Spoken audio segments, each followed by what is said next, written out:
باللہ من الشیطان الرجیم بسم اللہ الرحمن الرحیم۔ سورہ آل عمران کی آیت نمبر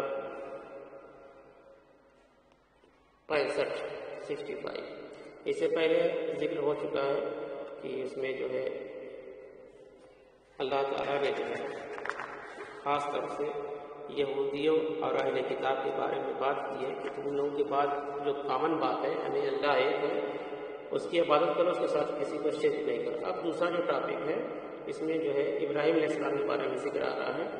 یا ایھا الکتاب لم تحاجون فی ابراہیم وما انزلت التوراۃ والانجیل الا من بعدہ، اے کتاب والو تم ابراہیم علیہ السلام کے بارے میں کیوں جھگڑتے ہو حالانکہ تورات اور انجیل نہیں نازل کی گئی مگر اس کے بعد۔ یہ جو بات کی آیت نازل ہو رہی تھی، جو یہودی اور عیسائی جو ہیں کہتے ہیں کہ ابراہیم علیہ السلام، یہودی کہتے ہیں کہ ابراہیم علیہ السلام یہودی تھے، اور نصرانی یعنی عیسائی کہتے ہیں کہ ابراہیم علیہ السلام عیسائی تھے۔ تو یہ اللہ تعالیٰ جواب دے رہا ہم لوگ کہ تم کیوں آپس میں جھگڑتے ہو؟ جب ابراہیم علیہ السلام تھے نہ تو اس وقت انجیل نازل ہوئی تھی، نہ عیسیٰ علیہ السلام تھے، نہ یہودی تھے اور نہ موسیٰ علیہ السلام تھے۔ یہ بات تم بھی جانتے ہو اور مانتے ہو کہ تورات بھی حضرت ابراہیم علیہ السلام کے بعد نازل ہوئی، اور انجیل بھی، یہودیت بھی اور حضرت ابراہیم علیہ السلام کے بعد کی پیداوار ہے، اور نصرانیت بھی۔ تو وہ مسلمان تھے اور اللہ کے فرمانبردار تھے، یہودی یا نصرانی تو نہیں تھے۔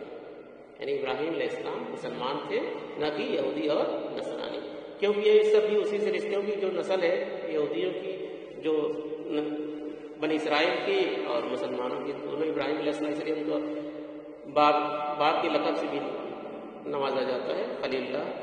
تو یہ جو ہے اس وقت ایک جو ہے مسلمان کی ذات ہوئی تھی، وہ اس میں یہ بتایا جا رہا ہے ہاں کہ وہ یہودی نہیں تھے اور نصرانی، مسلمان تھوڑی تھے۔ مسلمان تب کہاں تھے؟ مسلمان تو ادھر سے شروع ہوئی، آپ سے بات تھی۔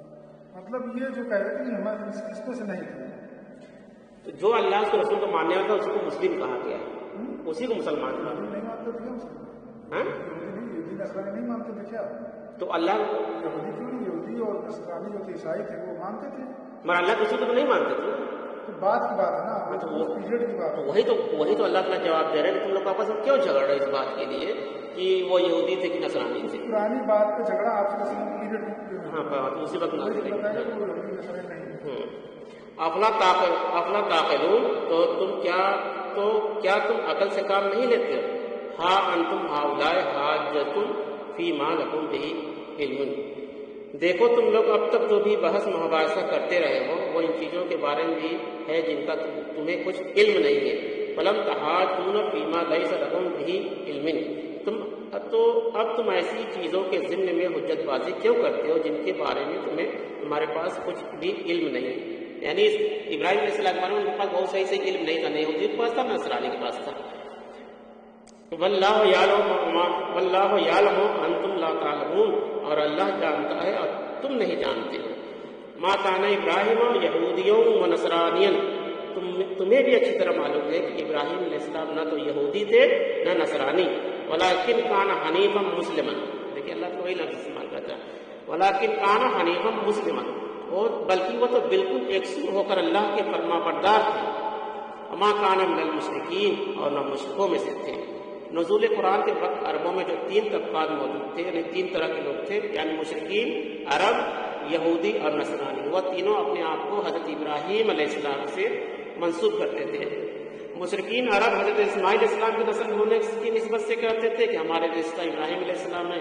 اسی طرح سے یہودی اور نصرانی بھی ملت ابراہیم ہونے کی دعوے دار تھے، لیکن قرآن نے دو ٹوک انداز میں فرمایا ہے کہ ابراہیم علیہ السلام نہ تو یہودی تھے اور نہ نصرانی تھے، اور نہ ہی مشرکین میں سے تھے، بلکہ مسلمان تھے، مسلم تھے، مسلمان۔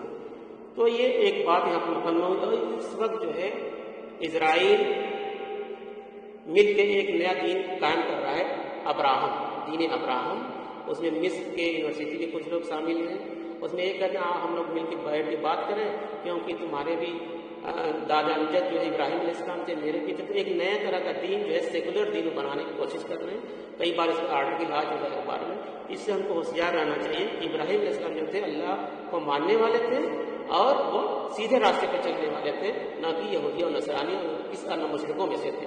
اللہ تعالیٰ سے دعا ہے کہ ہم لوگ اس آیت پر عمل کرنے کی توفیق عطا فرمائے۔ آمین ثم آمین۔